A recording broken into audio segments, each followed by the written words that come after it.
Assalamualaikum warahmatullahi wabarakatuh. Berjumpa lagi dengan saya Khairisa dalam video pembelajaran bahasa Indonesia.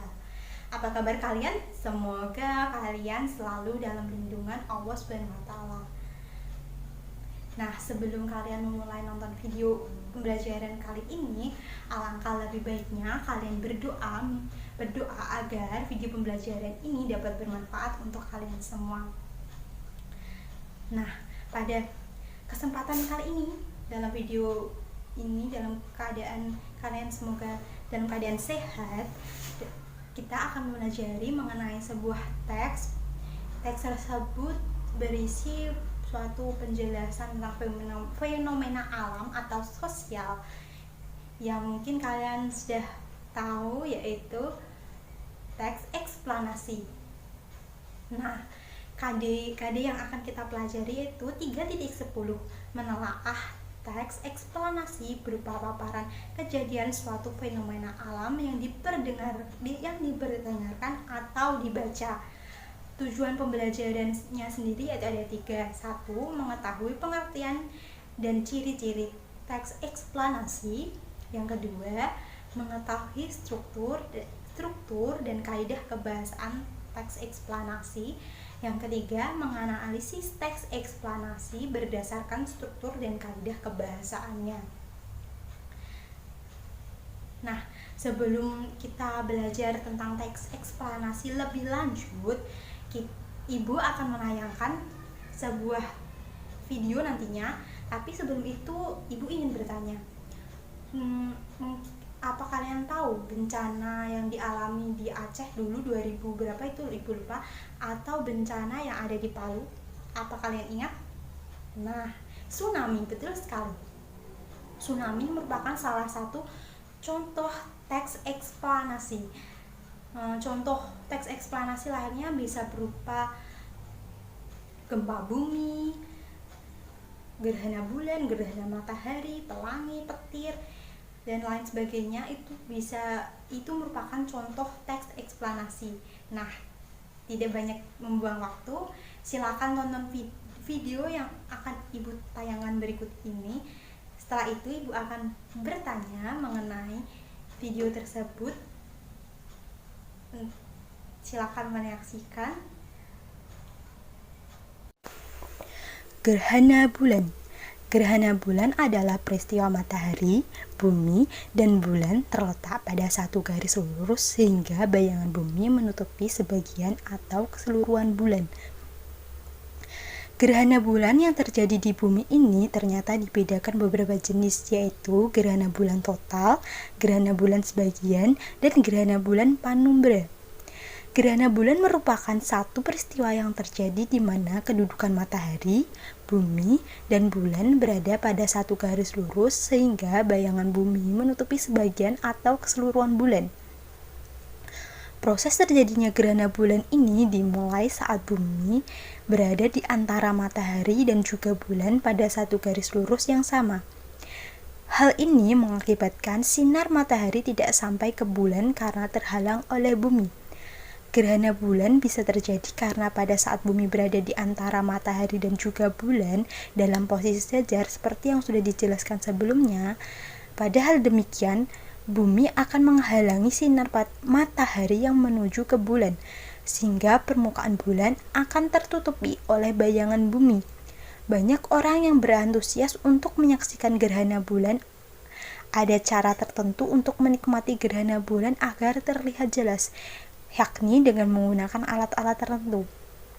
Alat yang dapat digunakan untuk melihat gerhana bulan agar terlihat jelas yaitu dengan menggunakan teropong atau teleskop. Dengan menggunakan teropong atau teleskop, maka kita akan lebih jelas melihat posisi gerhana bulan di bulan. Diperkirakan gerhana bulan bisa terjadi hingga 5 kali. Namun gerhana bulan total lebih jarang terjadi daripada gerhana bulan sebagian ataupun gerhana bulan penumbra. Terjadinya gerhana bulan mengundang beberapa faktor yang menarik yang melekat di kalangan masyarakat mengenai gerhana bulan. Memang terjadinya gerhana bulan seringkali membawa sesuatu yang lain yang terkadang belum pernah kita dengar sebelumnya. Hal tersebut terutama pada gerhana bulan darah.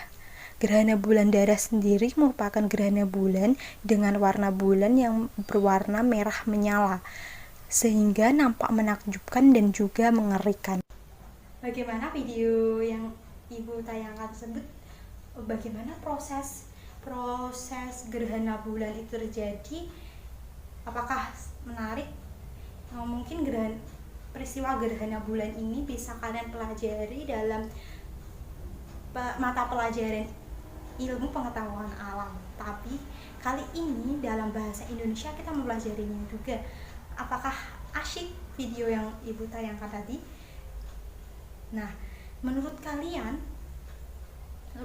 setelah menonton video yang Ibu tayangkan tersebut, apakah kalian sudah mengetahui apa pengertian teks eksplanasi setelah menonton video tersebut?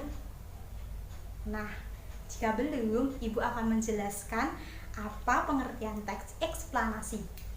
Teks eksplanasi sendiri yaitu teks yang menjelaskan proses terjadinya atau terbentuknya suatu fenomena alam atau sosial. Contoh video tersebut yaitu bisa dikatakan fenomena alam yang berupa proses terjadinya gerhana bulan.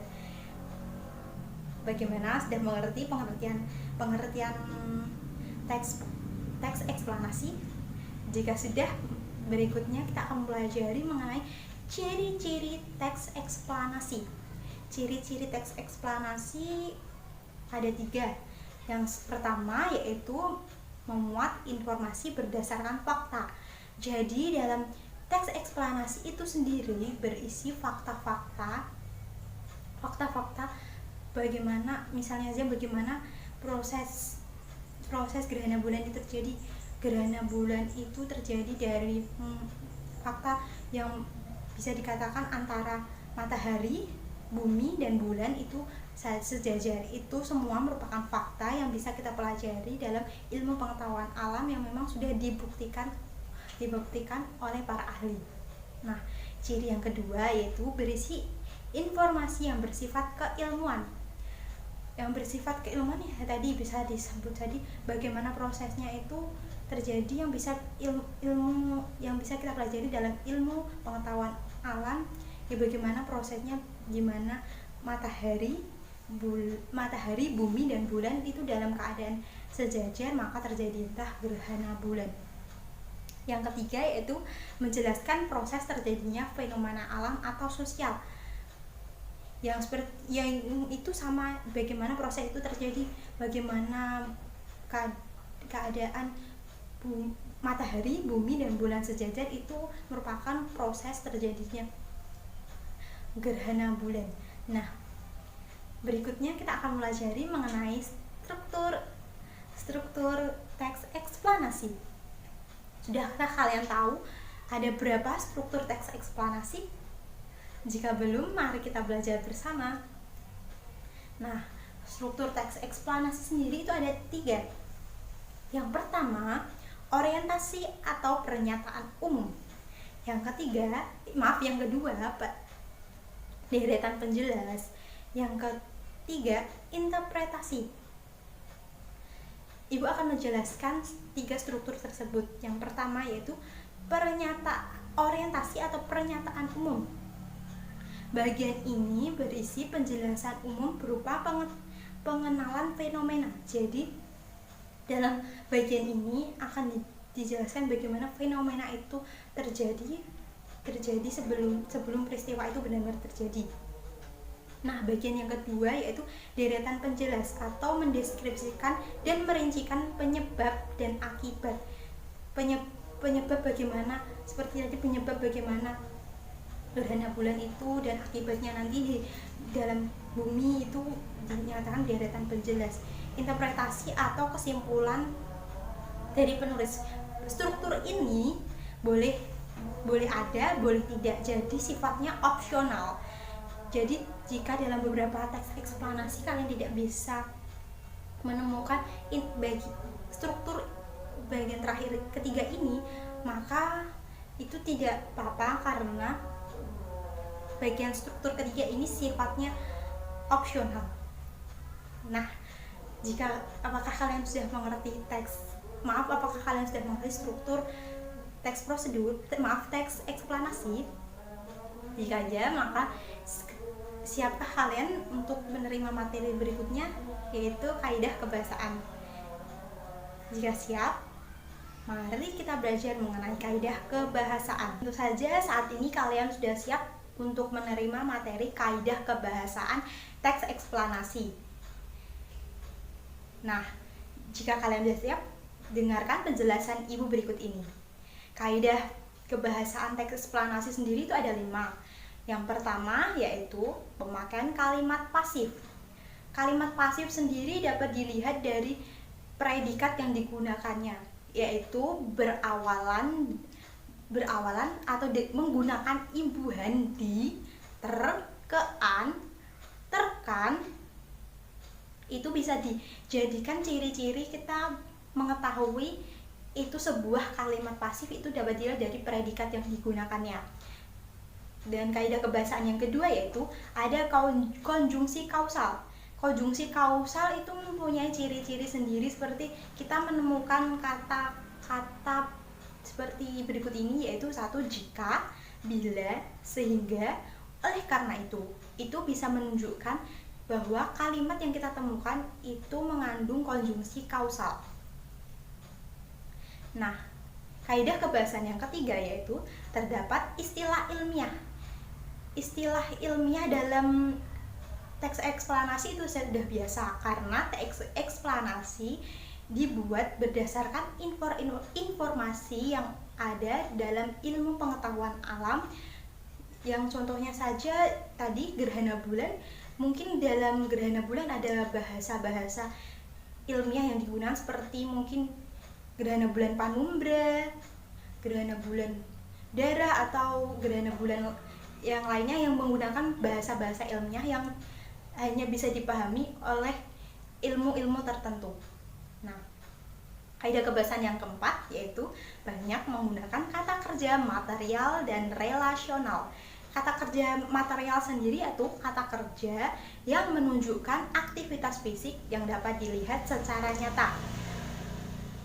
Aktivitas fisik yang dilihat secara nyata tentu saja seperti misalnya saja ya, menyapu, mengepel, membaca, menulis, apalagi, dan mungkin lain sebagainya. Mungkin kalian bisa mencari contoh-contoh lainnya, aktivitas fisik lainnya mungkin bisa saja kalian lihat di sekitar kalian, itu bisa dikatakan kata kerja fisik atau kata kerja material. Nah, kata kerja berikut, kata relasional. Kata relasional sendiri kata yang digunakan sebagai penghubung antara subjek dan pelengkap. Jadi kata relasional itu berada di tengah-tengah antara subjek dan pelengkap. Strukturnya bisa dicontohkan saja seperti subjek, verb, relasional plus pelengkap, atau subjek, relasional, pelengkap. Yang mudahnya tiga seperti itu. Nah, ibu berikan contoh satu kalimat yang mudah, seperti Erika merupakan ketua kelas. Erika sebagai subjek merupakan sebagai kata relasional, ketua kelas sebagai pelengkap. Nah, kaidah kebahasaan yang terakhir sendiri itu bersifat informatif. Jika kalian membaca teks eksplanasi, pasti kalian akan mendapatkan ilmu-ilmu yang bermanfaat dari teks eksplanasi, karena dalam teks eksplanasi akan memberikan informasi baik dari fenomena alam atau fenomena sosial. Jadi, apakah kalian sudah paham kaidah kebahasaan teks eksplanasi? Jika kalian sudah paham, mari kita analisis struktur dan kaidah kebahasaan. Video yang ibu tayangkan tadi, ibu buat bentuk teks seperti ini. Silakan dianalisis kaidah kebahasaan dan strukturnya, dianalisis secara teliti. Ingat penjelasan ibu. Jika kalian lupa, diputar kembali ke bagian awal. Silakan dikerjakan beberapa menit. Ibu beri waktu beberapa menit untuk mengerjakannya. Nah, Ibu rasa kalian sudah dapat mengerjakan struktur dan kaidah kebahasaannya. Mari kita cocokkan jawaban kalian dengan jawaban yang Ibu temukan. Jawaban yang Ibu temukan seperti ini. Bila jawaban kalian hampir menyerupai ini, maka kalian sudah mendapatkan skor 5 sebagai skor maksimal yang paling baik. Dan bila jawaban kalian hampir menyerupai ada dua bagian yang salah, mendapatkan skor 4, dan ada bagian 3 yang salah, maka mendapatkan skor 3. Jadi jika mungkin salah semua, ya mungkin kalian harus belajar lebih giat lagi. Nah, Ibu rasa jika kalian sudah dapat mengerjakan analisis struktur dan analisis kebahasaan, kalian sudah memahami apa itu teks eksplanasi. Nah, dalam pertemuan berikutnya, kalian silakan membuat teks eksplanasi minggu depan, dibacakan di depan kelas untuk dikoreksi oleh teman-teman dan Ibu apakah pekerjaan kalian sudah benar. Nah, Ibu rasa video pembelajaran kali ini sudah cukup. Terima kasih. Wassalamualaikum warahmatullahi wabarakatuh.